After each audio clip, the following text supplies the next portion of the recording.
I consider myself a hacker. That hacking isn't necessarily a bad term. Being a hacker does not say what side you're on. Being a hacker means you know how things actually work and can manipulate the way things actually work for good or for harm.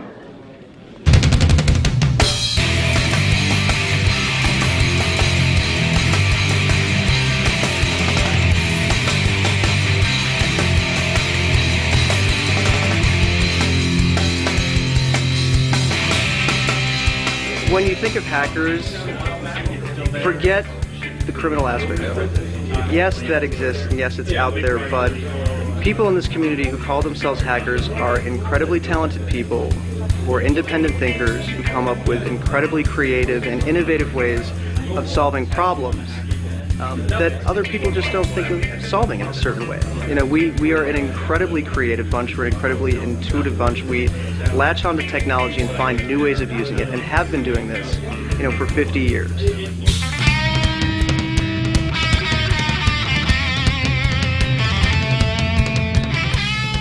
A hacker is someone who wants to know how things work, take them apart, look at the components, see if there's a way to make them better, and put it back together and share that information openly without motivation of profit or fame or anything like that. To me, hacking is just trying to do things in different ways, making stuff do things it wasn't meant to do. Well, I mean, also if you look back before there was technology, you know, if there was basic chemistry or anything like that, like alchemists, you know, at one point, that was pretty much considered a hacker. You know, somebody that basically they're trying to figure out a way to do something that they're like, there's no possible way this should work, let's see if we can do it, and then let's spend 300 years trying it, you know, that's pretty much what... The hackers saved the guys on Apollo 13 when, you know, they had to hack together all that stuff to try to figure out how to save those guys and get them back. I mean, they were engineers, but they changed their job hats to hacker. Inventors are hackers. Michelangelo, I mean, that guy, he hacked everything, man. Leonardo da Vinci was a hacker. Alexander Graham Bell. Wright brothers were hackers. Somebody took a hunk of rock and made a wheel out of it. They hacked at that rock until it became a wheel. Literally and figuratively. Thomas Edison, really good example of, you know, 1,000 ways not to make a light bulb. That's exactly why hacking is frustrating, and it's exactly what kind of a person it is that does the job. Yeah. Without hackers, you've got no light bulbs. For any individual item, for any individual, you know, chemical or building or material, anything that is a raw material that can be forged into a product, there is the expected uses of it, and then there's other.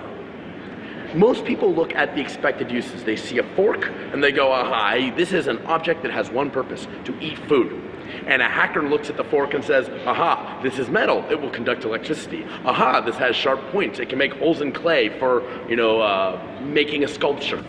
This world is not one where hard drives naturally get smaller and printers naturally get better and cars naturally get, I mean, that's some guy, some gal banging their head for 2 years to figure out how do I take what we have right now and do it a little better. There would be no technology without hackers. Do you have a bank account? Do you conduct transactions online? Do you have personal information, maybe health information you'd like to see secure and people not have access to? You know, every time you see your antivirus window pop up or you see that little key icon in the bottom of your browser, that's because a hacker made that happen for you. Some hacker somewhere wrote software that's keeping viruses off your computer, that's letting you buy things from Amazon, letting you pay your bills, that's letting you use the internet without having it completely overrun by the very, very small percentage of people that use hacker tools to do bad things. We are very academic, even those of us who are not scholarly, in the sense that we believe strongly in publicly sharing what we find. We are very teacher-oriented in that we want people to actually dive in, get their hands on something, and become a part, not just be on the sideline. And we're almost, you know, jazz musicians in the sense that we play off one another's energy and creativity, and with enough people coming together, you can create something you had no idea. You started down one path and you wound up all the way over here, but all of a sudden you're just happy about it. You're like, oh my gosh, I can't believe we made this too. Basically, this is Great Frequency's skirt, and she had asked me to add some blinky lights to it, and I had wired it all up, and using a microcontroller that Loster had given me, just used that to drive all the blinking. I had asked him just to help me with some code to make everything blink and a little more random, and he turns around and completely rebuilds the thing. And one person came to another person for a tiny bit of help, and suddenly more people joined in, and the project became better and bigger than they thought. It was random. It was not planned, and it ends up being a wonderful experience. Just a community coming together.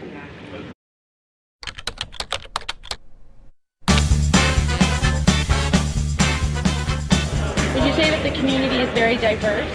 Yeah. I see Linux, Mac, PC. I think she was referring to people there. The diversity in the hacking community is really, really interesting. It's kind of a smaller picture of the same type of diversity you get from the internet. The community is a lot of people. It's not just the hackers, it's not just law enforcement, it's not just government, it's private sector, it's individual users, ISPs, software manufacturers, companies that have websites, people that hang out on MySpace, people like Green Email, everybody's in this community. It's a very small community. I'm amazed at how many people I knew online, and I've never met them in person. This is my first time meeting them with DEFCON and Black. This is like, what, 8,000 people here, maybe 7,000, something like that. That's like not a big community, you know? But it's cool because you end up getting to know almost everybody you see. Like, I can't walk the halls and go, hey man, what's going on, or this or that, even though there's a lot of people here, quote. You know, you end up meshing with people you know, this or that you've seen at another, you know, conference, and you just vibe, you know? Many people have asked for the longest time how we can be so open and accepting. I think you can't divorce the fact that you're meeting people often without seeing them face to face for the first time. You're meeting people without their skin color or their gender or their size or attractiveness being in the equation. Because those barriers are gone, you end up making relationships with people you normally wouldn't otherwise, and end up fostering those relationships over time.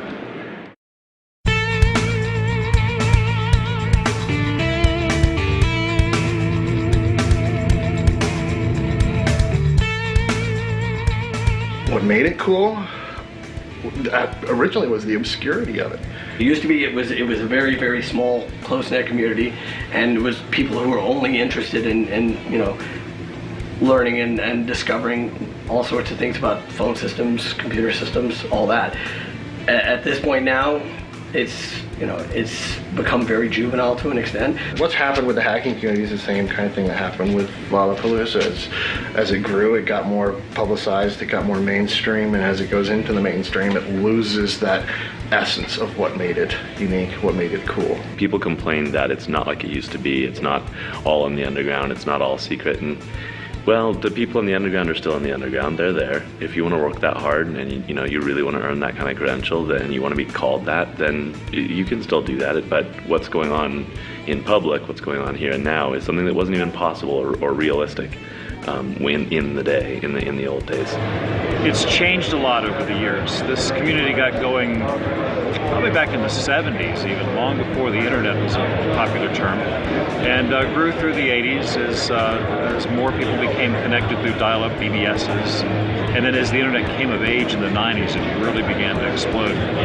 For the longest time, it was academic, people who understood computer science and liked to learn more about the way computers work. And over time, though, as more and more information became available and the net grew and networking, internet access became basically free, computers became free, operating systems became free, long-distance telco charges became basically free. A lot of the original motivations went away.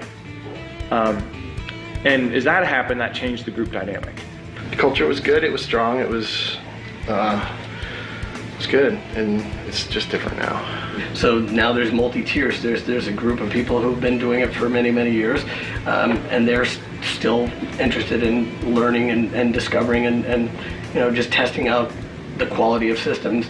And then there's a lot of real idiots who just they come to something like this because they think they're going to be taught how to break into their bank, which they're not going to, especially if they come up to somebody and just go, teach me how to hack, because that's the last thing you want to do.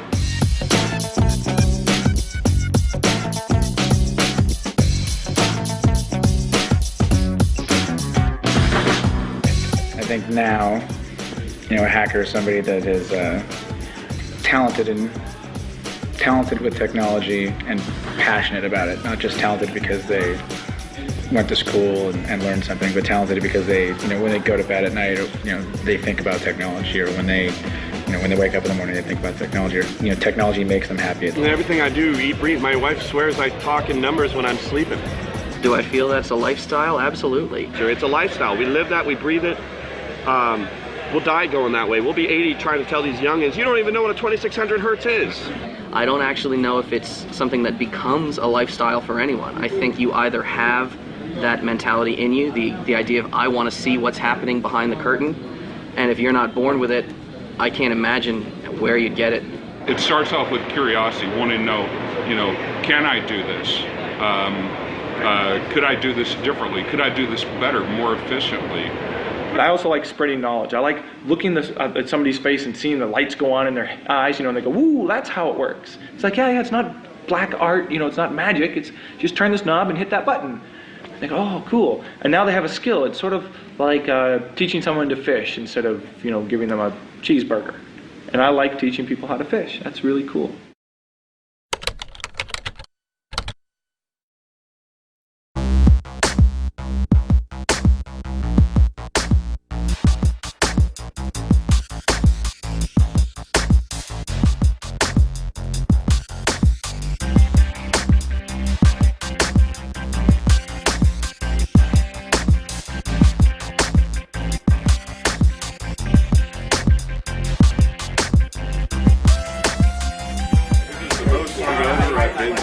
This is like, DEF CON is a chance to just chill the hell out, drink your beer, get really buzzed, whatever you do, go to parties, hang out with these people, give hugs, love each other, you know what I mean, and appreciate what we're all doing for the community and the industry in itself. And I think that's really what it's about. Tell you how I describe it to my mom and my dad. I backed them both up and brought them to DEF CON. It's true, I spooned with his mom and DEF CON. He did spoon with my mother. And they come here and they feel like they're getting the real deal. They're meeting other people like themselves again. And it's sort of a safe haven. If you look around at the people that you see at this con, the way they think, the way their minds work is absolutely brilliant. I mean, in prodigies, the majority of them. I started going to DEF CON in 2002 and really just fell in love with a group of people that I got to interact there. It's, I think, the most challenging group of individuals that I get to hang out with at any point in the year, and there's just something about being around a group of people who question absolutely everything that's always really inspiring to me. Somebody told me the first year I was here that it was going downhill and the only reason to come anymore was to see all the people they knew, and I thought, well, that sounds uphill to me. We ended up getting about 110 people. We stayed up all night. It was, we had only one room, about twice the size of this room, and that was it. And it just grew and grew and grew from there. He's the HackerCon that was able to sustain this many people in Las Vegas and keep growing and sustain itself. And that's a talent. The fact that he branched into these other things to help fund it, that's his talent. Every year you're constantly trying to fix the stuff that happened the previous year. I can have more speakers, I can have contests. You kind of get addicted.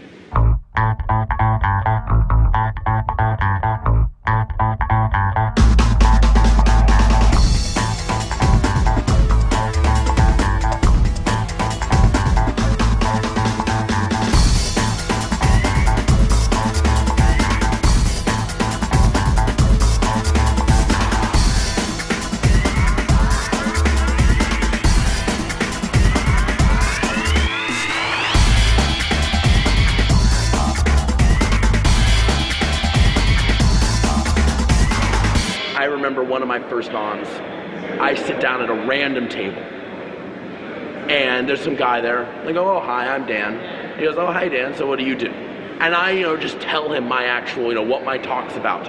And the guy gets it, and he totally understands. And I'm like, where else can I go where what I'm doing is totally understood the first time, and the person's as excited as I am?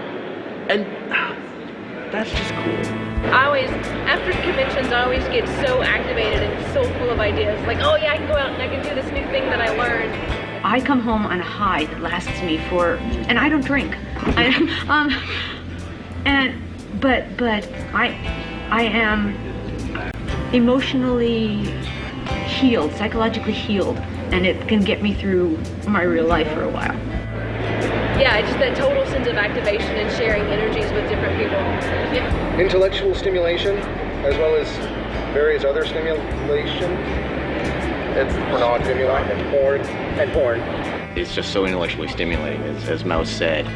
You come home and for like a month you're on this like intellectual high, and there is nothing better than that. And this is like by far the coolest thing. I go and I talk at DEF CON, I get 50 or 60 emails, wild-eyed kids, they're like brimming with ideas, and you know what, they give me great ideas. That's why this is so great. It's like we all come here, and we get it, and we can we're passionate. communicate. Yeah, we love it. Yeah. I've been coming to this convention for like 10 years now, and some of these people, you know, I only get to see once a year. They're from all over the world, and this is the one place I can see everybody I care about and keep up on everything that's happening, all the new developments. Always been outside the norm, so for me, this is my normal environment. I'm home here, and I'm more comfortable among these people and until I found the cons, I didn't realize that I didn't have a family. When you see all these people that have the same passion and mindset as you know, you finally feel like you belong. It's like coming home. Right, exactly. These are stepper motors, and they control the X and the Y axis of this up and down, back and forth. And I have a program I built in Java that will take images from that webcam up there, and then it finds all the white spots because they're white spots on black targets.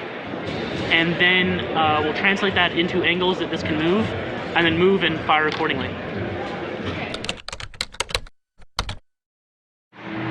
One of the key traits you'll find among a lot of these people here at this conference is that they like problems. They like problem solving. Just take something which you're given a bunch of tools, you don't quite know how they all work, and you figure it out. They're more interested in how the computer actually, or the television, or the telephone, or the Xbox, or the Wii, or whatever. They're more interested in how those things work, and they're curious enough to not just accept what is given to them.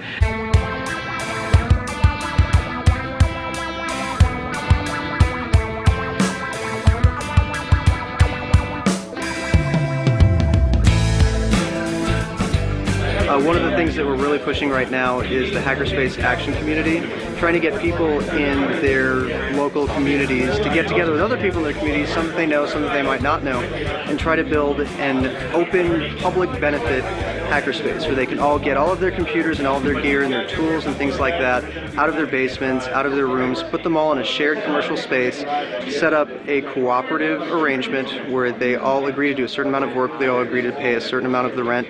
Basically, we started in 2005, we got a space, got some people. That's all we really did. We said, hey, let's get together and get a shop and build cool stuff and work on interesting problems and get lots of bandwidth and storage for porn and all this stuff, right? Like a collaborative workspace. There's lots of equipment and computers and lots of tools and great big power tools. And people come and work on their own projects or collaborate on projects together. Do things like that and use all those tools and all those equipment to repair old computers, old equipment that could be used, donated to people who might not be able to afford a computer, show people who might not be able to afford net access how to get access using resources that are available in the community, show people how to use open source software to show that you don't have to pay lots of money to get big fancy software programs when free software that does the exact same thing is out there and is actively developed, and to try to bring in people from the community who, you know, might really love this community, that might be scared by the whole hacker element of it. You can stand in the middle of a room and not just say, hey, can I borrow a soldering iron? It's, hey, who wants to just come and solder this wicked, crazy project with me? And half the people, you know, say, oh, that sounds neat. And a couple people just stand up and say, sure, I'll do it. And you'll end up going home with a friend you met out of the blue who's gonna, you know, just, we met so randomly. Hey, brother, I will go with you anywhere, anytime to do pretty much anything, but I am not staying in the same room as you again. God, do you snore. Almost without fail, any hacking collective, group of friends that all happen to meet at the same place at the same time without a permit, Toxic Barbecue, get a permit next year. They freely accept anybody because it's about sharing information. It's not about hiding shit from people. I don't want people to become so complacent that they just are like mindless consumers. You know, I think you need to be able to tear things apart and understand what's really going on. People are motivated to get everything prefab.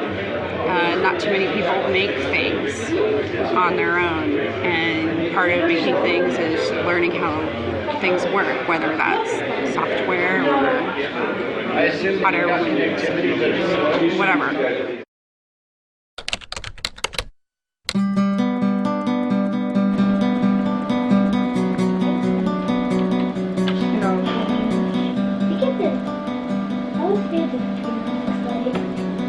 Best way to get America to understand this is to teach our children technology, to give them things that they can take apart and break and learn and say, what happens if I poke the A in B? What happens if I roll this over, if I build it this way? Just give our kids a chance to learn how to do things themselves. Yes.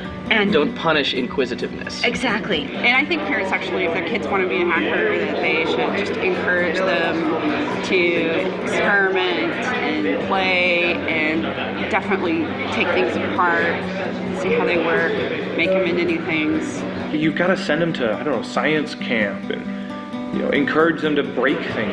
Keep promoting it, supporting it. Let them go to the hacking club at school. You know, let them do those things and get behind them, because it really will pay off in the future. And like we say at the school, it's go geek, not Greek. I probably broke more lawnmowers and outboard engines and, you know, taking them apart, and they kind of almost worked when I put them together, you know? I knew how it worked, I just couldn't quite get it to do it again. It was one of the proudest days of my life when my 11-year-old son took apart his PlayStation 2 to see what was inside of it. His mom, you know, wanted to beat his ass. Me, I went out and bought him another one. Okay, don't take this one apart, but let me show you what this one's made up of. Having children, yes, we have kids too, but ours are smarter. So my children are like total hackers, and they're only 5 and 4. But like my son has broken my BlackBerry freaking password twice, and I don't know how he does it, but it's like he's intuitive that way, you know? Well, hacking starts as a kid. You're given Lincoln Logs, you're given Legos, you're given all these things to create and take apart and put together. But at a certain point, it's replaced. You know, Legos get to a point where your parents tell you you're too old for these, even though you're girls especially. Oh yeah. We discourage our girls from exploring. The toys you give them are pink vacuum cleaners, dolls, and things to make them attractive to boyfriends at some day. Whatever reason, there aren't that many girls that are into science or technology or whatever the case may be. And also, I think that popular culture is less able to accept the stereotype of socially inept geek applied to a woman. You know, it's the same problem, I think, why aren't there more women in engineering or, you know, in medicine? Women are also underrepresented a lot. Some of the hard sciences. You know, the statistics in education are that a lot of women do enter, or are more women are entering this field, but they tend to drop out as they progress. Why do they drop out? Well, maybe it's not conducive to the society that they were brought up in. They don't think it that way because they were brought up to not think in that way. Maybe it's because it's an unwelcome environment, but it is what it is. You know, nobody developed it to be this way, it just is. And computer security is not only not really a recognized career path yet, you know, for women. Let me ask you this, why should there be more women in this industry? Porn. I mean, porn. Do you think that there is an uneven balance? Do you think that it's not supposed to be like this? Because I get that from a lot of people when they talk about women in this industry, that there should be more women in this industry, and why? Should there be, or are there more women mechanics? The females in this industry that I've worked with have had some of the most unique and interesting perspectives of anyone that I've actually been with. It's the point where it's like, you know what? There are incompetent people of both genders. And if you actually find someone competent, gender's the last thing on your mind. The good thing, though, is as a woman, everybody will talk to you. They'll tell you whatever you want to know. They'll be happy to buy you drinks. They're just excited that, like, hey, women are interested in this stuff? Cool. You know, it's not just a total guy geeky thing. Because, you know, a lot of girls will kind of stereotype that, oh God, it's like he's a nerd, he's a geek, he's like doing this. But then you meet people like some girl that'll be like doing C++, and you're like, what a relief. They're pretty cool guys for the most part, and they're really generally happy to have girls around. Just because a lot of people see me as oh, she's cute and she's at this conference, and yeah, I'm gonna go hit on her. She must be, you know, one of the fun girls. But I mean, every once in a while, I find someone cool I can actually talk to, and doesn't seem like they're gonna try to get in my pants. There's kind of like there's two camps. Either like the runaway, or they completely are totally forward. See, I hit on you, haven't I? I don't know. You're close last night. I came here just to see you. Well, you called me out. Of course, you get a couple idiots who automatically see a cute girl and think that she must be a scene whore, but they normally get put in their place real fast by a couple of goons who are, you know, willing to say, "Man, what I can do to you ain't half of what that girl's gonna do if she has to get a hold of you because you won't shut up." I don't know a whole lot of girls that come to these types of things, so I haven't noticed if they've been treated differently or not. There are no lines at the bathrooms. I think I've been going to this for like 6 years, and it's changed over the years. It used to be people just assume I was a scene whore or something, and then as years went on, I got to know more people, and that faded less. And there were a couple of years that were pretty rough for the only girls that you saw. There was lots of talk about scene horrors, and there were some ugly years. I found that as long as you're not too easily offended and fairly easygoing, you can fit right in. You know, you just kind of have to develop a sense of humor and a fairly thick skin, and you know, be able to dish it out as well as you can take it. And no, honestly, I don't. I think that you've got to be really thick-skinned to hang out with this crowd, especially us, especially this crowd. We stab a lot of. We play stab tag. We break arms. We punch Canadians. This is what makes us us. They're bad, they're evil, they can whistle launch codes, and they will blow up your computer.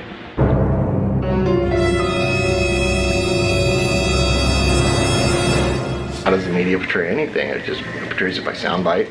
And media influence and so forth. Hackers are all bad guys hiding in their parents' basement, slaving away in front of a monitor at 2 in the morning with large stacks of Joe Cola sitting there.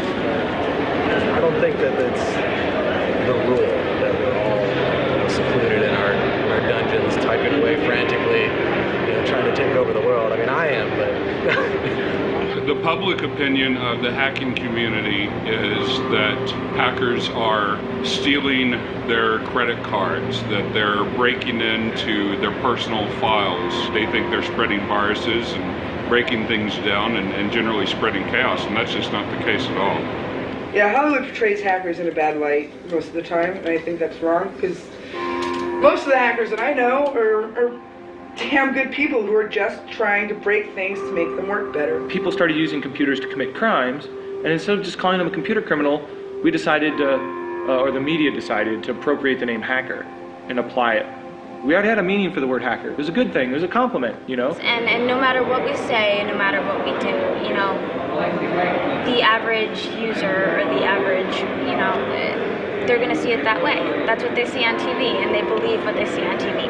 Hollywood takes a prostitute walking the streets in Hollywood and has her meet Richard Gere, and yeah, it's all fiction. Some movies are actually fairly accurate at hacking. Some of them are not. I haven't seen Angelina Jolie here yet. The movie Sneakers, where they're showing the line trace, you know, hopping from continent to continent, from satellite to satellite. I thought that was the most hilarious thing. I mean, Die Hard was a little bit of a stretch, you know, but Die Hard 4 or whatever. So I went and saw it, and I said, yeah, that was really a light telling of what was possible. I was kind of disappointed that they really downplayed what could be done the way they did. Yeah, there's a lot of credibility there. They did a pretty good job of bringing to light some vulnerabilities that are not well understood, but could cause problems should somebody figure out how exactly to break into it. I think the best thing that happened in that movie, as far as making people aware of things, was the social hack that the kid did with calling OnStar and said his dad was dying and please start the car. So that's the first time I've ever seen a really well demonstrated example of social engineering. Hackers the movie, it kind of borders on both. There's some accuracy to that. A lot of it is, you know, computer generated graphics that makes hacking look like flying through a, you know, digital landscape. It's definitely not like that, but I think the one thing that stood out from that movie, and I'm going to get crucified for saying this, and everybody gives me crap, but I think they got one thing right in that movie. I think they got the fact that even the characters, while they were way over the top, were generally good people and just were, they were passionate about technology, and they didn't really want to hurt anybody. They were just kind of pranksters, and like they're the best, they had good intentions. And I think that's what that particular aspect of a very over-the-top dramatic interpretation was pretty right on. I mean, like, I think almost everybody in this build, I think almost everybody at DEF CON has good intentions. Like, I don't want to break anybody's computers. I'm not 12 years old anymore. DEF CON, this conference, and all these gatherings, the films, they're the petri dish, and the people have to live in them. There's really not a lot of connection between the environment that hackers work in and what the people themselves are doing or who they are. And it's hard to see that difference when all you get is this sort of interpreted medium of storytelling, because storytelling is fundamentally good for teaching lessons, but it's not really very good for understanding the people. It never really was, and nobody does a character study in hackers because they're kind of boring. Oh! Come on, put her in. We got a camera on us, we gotta do this sometime. It's been an old DEF CON tradition to have a dunk tank with water pouring on the great and the good of hackers, and the guys very nicely donate the money to the Electronic Frontier Foundation. The Electronic Frontier Foundation started about 16 years ago now, at the very early beginnings of when the net was turning up for the first time, and really law enforcement and judges really didn't know what to do with a lot of the things that were happening on there. The EFF is basically the online equivalent of the ACLU. When you're some guy that maybe works at Microsoft or some guy that sits in a cubicle all day, but you're also on the outside at home breaking the boundaries and changing things, you don't have much protection from if the government says, no, you can't do that, or a corporation says, no, you can't do that, we're going to sue you.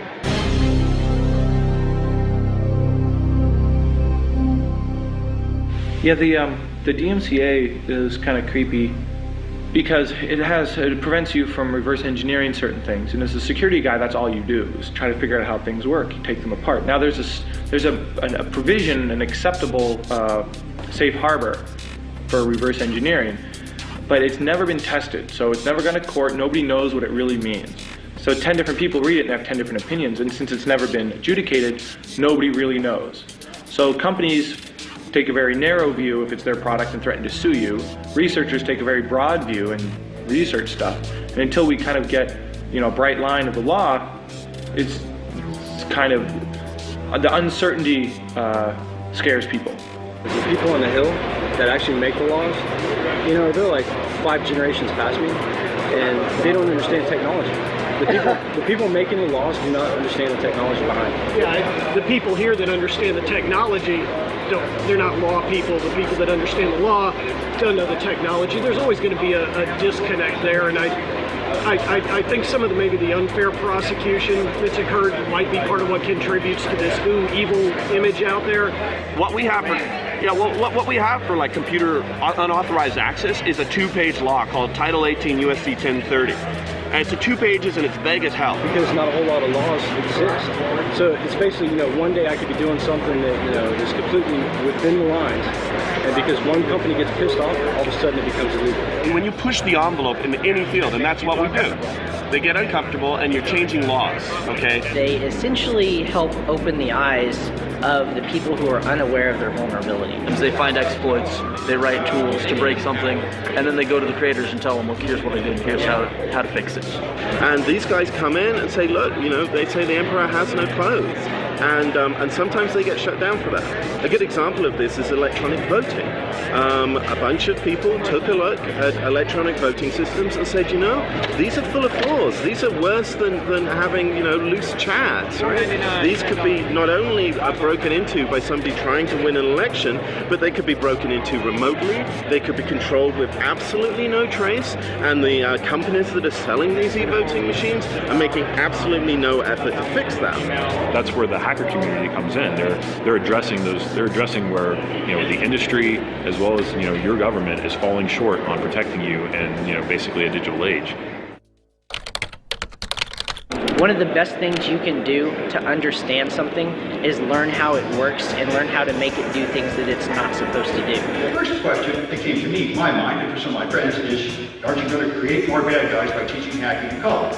And my preconceived notion, which has been borne out by experience, is that as far as I can tell, the criminals do not go to college to learn how to do this.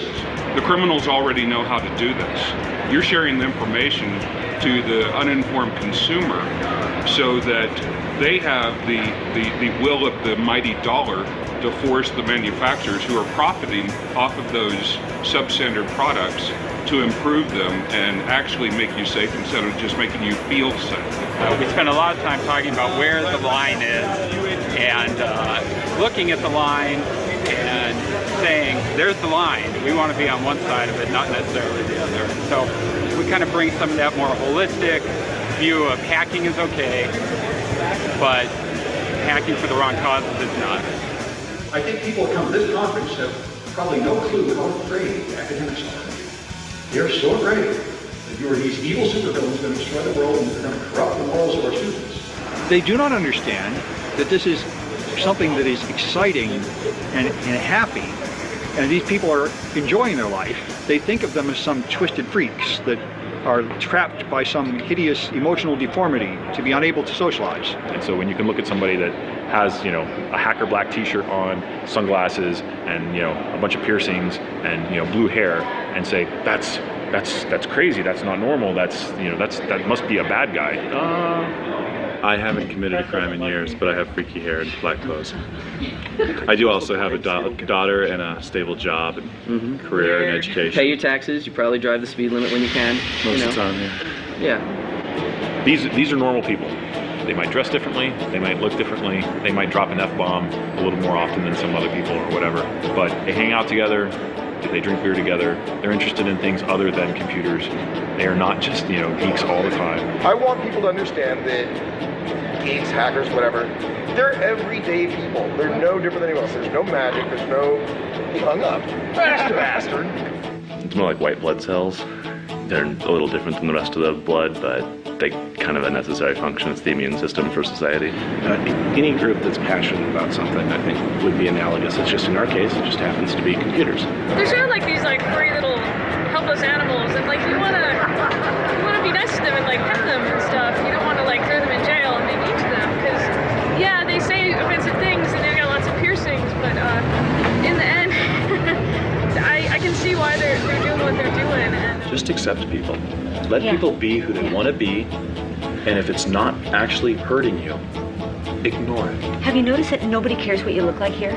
I don't think that everybody has to get along with hackers or think that people are good for doing it, but somebody's got to do it. What you have to do is throw away the stigma of hackers and that they're out to get you, because we're not the enemy. Hackers are people, right? They really are. You know, they mow lawns. Hackers are people too. No, let me not say that in the PSA type question. What's a hacker documentary? You know, it's a guy doing his laundry. Because that's what a hacker is. A hacker doesn't spend 24/7, you know, being some shadowy figure in the dark. He mows his lawn, he takes out his trash, he goes to work. He doesn't shower very often. I will throw that out. Here's the PSA. Hackers are people too. I'm a strong Carlson, the more you know. Hackers are people too.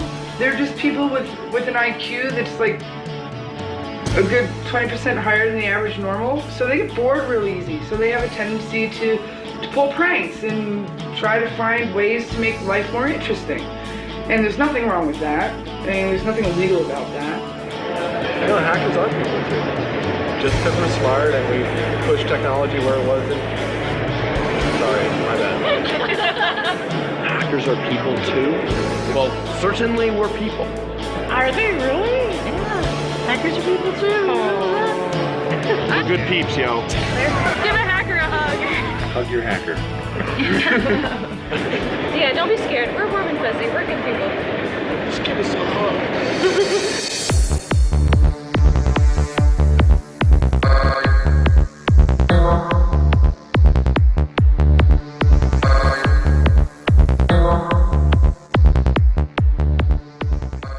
No rinky-dink documentary. I am separating Oreos into cream and non-cream entities so that I can gain like 20 fucking points in the scavenger hunt. Go ahead, sniff your packets. Because apparently they crave just the cream. All right, I need an out loud countdown. Here we go. 1, 2, 3, 4, 5, 6, 7, 8, 9.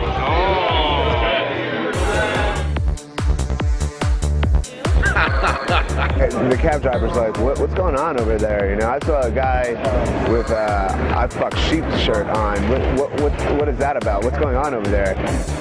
Is the answer Margaret Thatcher, the color green, and Wisconsin? Minnesota. Damn! You can call me anything you want, just not late for dinner. I don't have a name. They didn't give me one. Hackers are broke. I carry that nod. Yeah. I was abandoned at birth at a Bavarian eatery. I think it's his mom. It is my mom. Hello, Mom. If you will, have a DEF CON. They just call me Strudel. My name is Inigo Montoya. You killed my father. Prepare to die. You know, my kids aren't old enough to run a port scanner yet.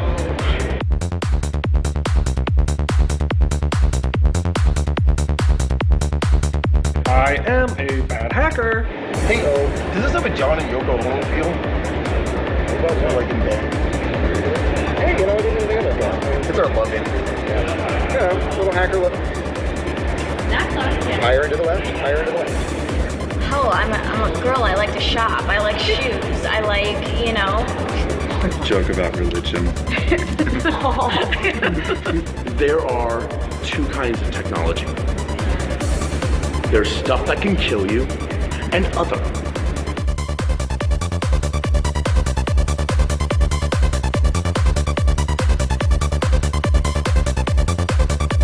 Leave this.